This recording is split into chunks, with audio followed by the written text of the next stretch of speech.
What's up, my peeps? Tony Rex up in here with yet another build in Fallout 76. This time my alternate character, which is a build directly from Australia. Crikey, mate. The Kangaroo Sniper, yeah? I don't know, I'm calling it the Kangaroo Sniper, or maybe the Sniping Kangaroo. I don't know, Sniping Kangaroo. Yeah, we'll go with that. The Sniping Kangaroo. Anyways, let's go quickly in it because I'm on the PS4 server, of course, and my videos are limited to 10-15 minutes. I want to stick everything in there and compress it as best as possible and quick as possible. So let's make it short and sweet. First off, this is a build to be considered more for PvP oriented. If you have a wanted, I call it a bounty collector build. It's a /rifle/AP region, high AP region, sprinter build, let's put it that way. So you're going to be running very fast and consume a little bit of AP. So you kill somebody in and out. If I see somebody with a wanted bounty on the map, definitely I'm coming after you. It's had a high success rate. Usually 90-95% of the time I'll get away with it. I'll kill the person, doesn't matter your level. You can be level 300. You can have glitch out since the beta. I don't care what you have done. You have a wanted, I'm going to take you down most of the time. So, but needless to say, let's go into the build. First off, let's go into the cards. Now, I said it's a PvP build, but it's also, you can casually PvE with your friends, and it's still very, very effective. You can only tweak, you only have to like tweak a couple of things, and you're good to go, like some cards. But it still does damage. It's still a rifles build at the end of the day. Now, it's not a strength build, so strength, you don't need that many. I mean, I just put 30 frame and pack rat because it could be your I mean, it doesn't have to be your farmer or your main character or the one it's your bank or your farming character, the one that you loot the most. You never know when you have to gonna loot something, and it might be heavy and you just have to loot it. You found something nice and take it back to your camp or deconstruct or sell, blah, blah, blah. So this is good to have, just in case of those scenarios. Now, this is not a power armor build, but I do have my XO1 when I go fight the Scorch Beast or hang out with my buddies if I need the more extra weight, or we're going in power armor, but it's not a power armor build. But I do have it just in case, and I have a calibrated leg, so that gives me an extra, almost close to like 300 carry weight once in my XO1. But most of the time, it's a solo build. I'm playing solo. Looking for wanted, anything wanted, anybody wanted on the server, and just playing, solo. So now perception is the big one here. Rifleman, expert rifleman, master rifleman. You should know what that does by now, guys. 20% damage on the 3rd star, on the highest tier of each card. It stacks up to give you that extra 60% on non-automatic rifles. This is a non-automatic rifles build. There is an automatic rifles build as well, but I'm not doing that one now. On this particular build, I mean. Tank Killer. Your rifles ignore 36% armor and have a 9% chance to stagger. And Long Shot I started using recently. I like it. Rifles have 30% more range and excellent accuracy when sighted. You can also run Concentrated Fire, but I'm not that big a fan of bats. I use it every now and then, but for PvP, I think it's a little bit, and you can comment below. Maybe I'm the only one having this problem. I don't know. Maybe somebody else is as well. But you are 95% bats on a player. I'm not talking on an NPC when you're PvEing, but on PvP, you shoot 95% and it always misses. Buffed all the way up. I mean, all the buffs, all the proper cards, everything, the weapons, and it always misses. It's very rare that I connect to another player with that. So I don't know if it's something like my characters, I don't know, something's off. But on PvE, I can bats anybody and they mama. It's just all day, every day I can bat. So, and connect that shot at 95%. So it's just weird, but for PvP, it's just not working for me. I don't know what it is. But on PvE, no complaints, whatsoever. PvE, it's very nice. I'll probably run, Concentrated Fire when I'm PvEing casually with my friends. Now, Endurance is not, really needed, but I would recommend maybe Lead Belly and Aqua Boy. That's always good to have, so in case, you have to go underwater, blah, blah, blah. When I'm playing solo Lone Wanderer, which I usually most of the time I am, right? So at least have your 4. When you go in Caps Run, then have your Hard Bargain and Travel. When I'm in a team, of course, strange in numbers and other things that might help out the team. Intelligence, not an intelligence build at all. I don't need it. Just one, put first aid, little cushion and a half when you're stim packs, right? Agility, the second most important here. Perception and agility. Action Boy, AP regenerates 45% faster. That stacks up with Lone Wanderer, which gives you 20% less damage when adventuring alone, and gain 30% AP regen. So that's like, that's a lot right there. 30 plus 45. I mean, it's a lot. Action Boy Marathoner, sprinting consumes 40% fewer AP. Covered Up, range sneak attacks, deal 2.5 normal damage. I've had this go up all the way with cards and buffs. Almost as much as 4.0, I believe it was. Nasty, nasty. You see the difference when you hit from sneak. Moving target, gain 45 damage, energy resistance while sprinting. No power armor though.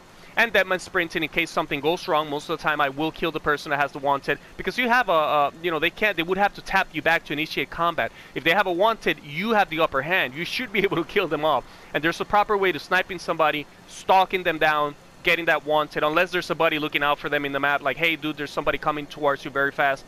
Then, sometimes they play dirty tactics on the servers, and somebody will jump server or leave when they see you, they tell them, hey, somebody's near you. So sometimes that happens. You get close to target, boom, they're gone. And usually high-level players will do that. It's the noobs or new players or low levels that I find way easier to get because, of course, they might have gotten an unwanted bounty, they don't know what the hell they just did, and somebody higher level comes and kills them off. But anyways, Deadman sprinting, 20% faster, increased AP cost when your health is below 50. Good to have in case you need to just, boom, escape.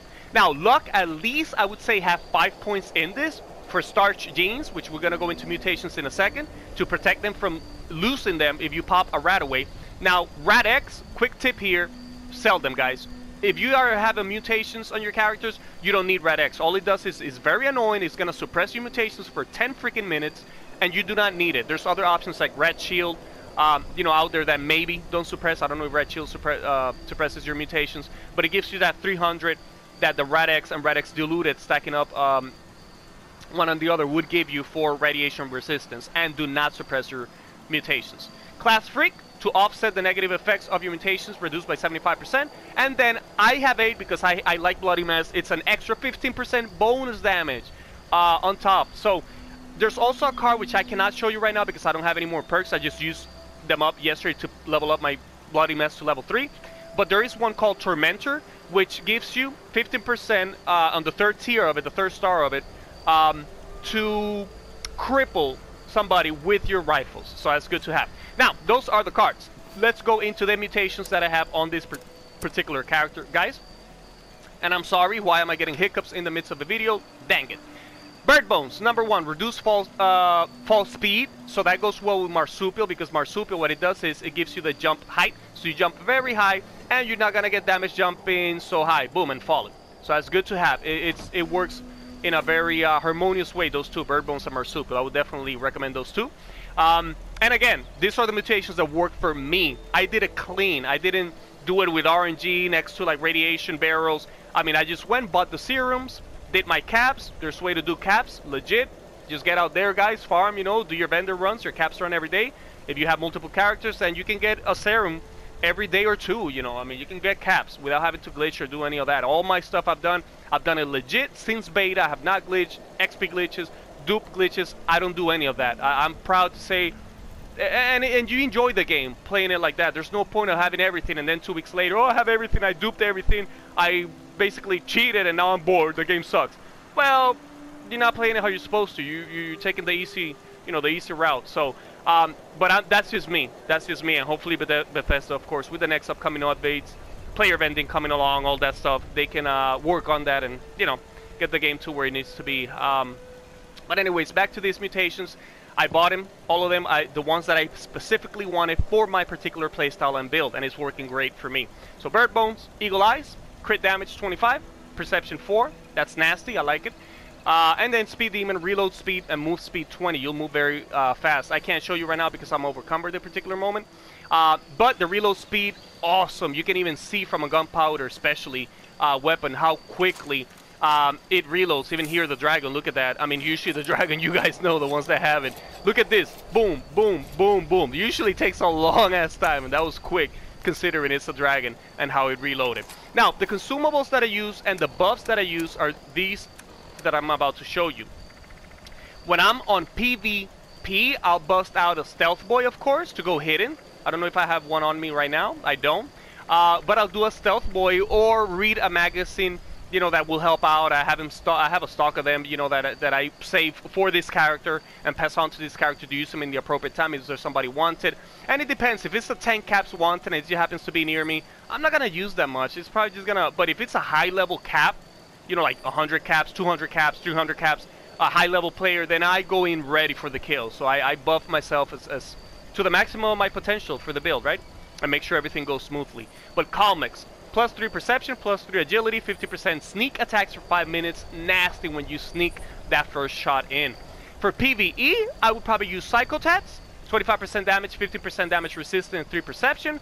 Or you can use, you know, something that helps you, that will help you out, you know, like if you're going to fight the Scorch Beast Queen or high level monster, whatever it is. Even Psycho Buff, you know, could help. Also, besides, why do I have a melee weapon? What the fuck? Also, besides that, you should be buffing with an acoustic item or a piano, because that gives you well-tuned.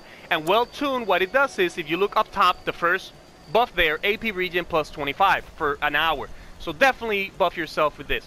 Now, those are the buffs, those are the cards, mutations, the weapons, guys, because every build in Fallout, it's a mixture of having the proper build, meaning the cards, but with the proper weapons that maximize your potential. Now, on PvE, I use my Assassin's Dragon. This is usually what I use to initiate combat. I one-shot most people, basically, from hidden. Boom, and then if they do not die for some reason, I quickly cancel and go into my two-shot,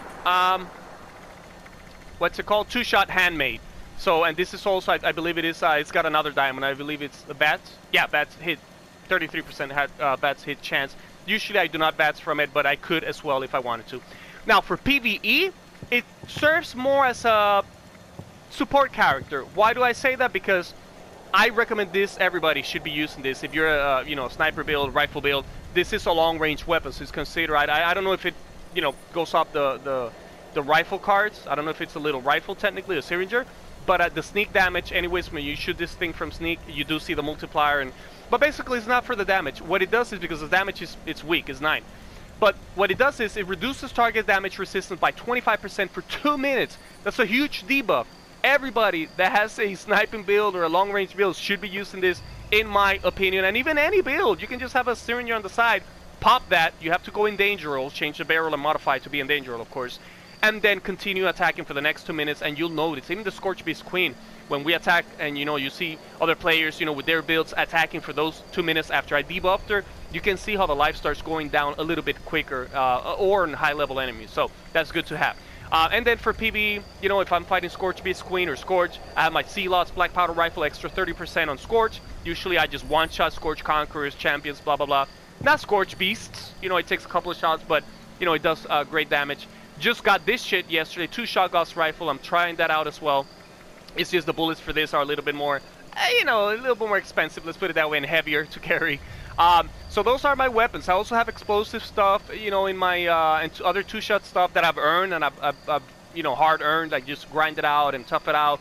White Springs Farms, you know, blah, blah, blah. Farming legendaries in my stash, but these are the ones that I'm using currently, and I'm testing other stuff as well.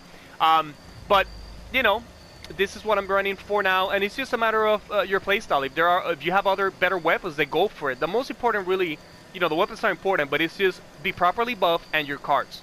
Now, the armor is up to you, because this is a glass cannon build at the end of the day. I'm not the heaviest on taking damage, but you shouldn't be taking damage because it's a build to use to stalk people and get wanted. So it's a bounty collector, so it's in and out and you're gone. High AP regen, run out of there, jump, you know, whatever it is, and escape. So all my pieces basically is just combat armor, legendary pieces. It's more for the look of it.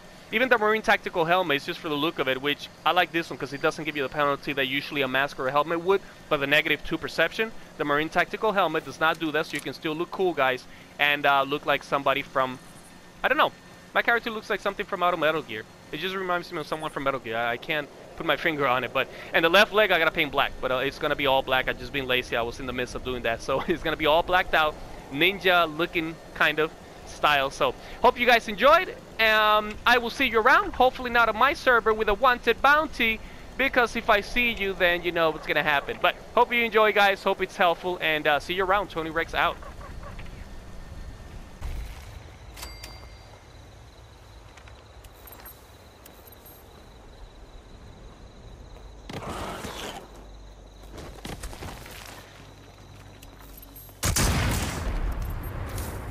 Why? It's only 10 caps. Come on now.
you, Kangaroo, man.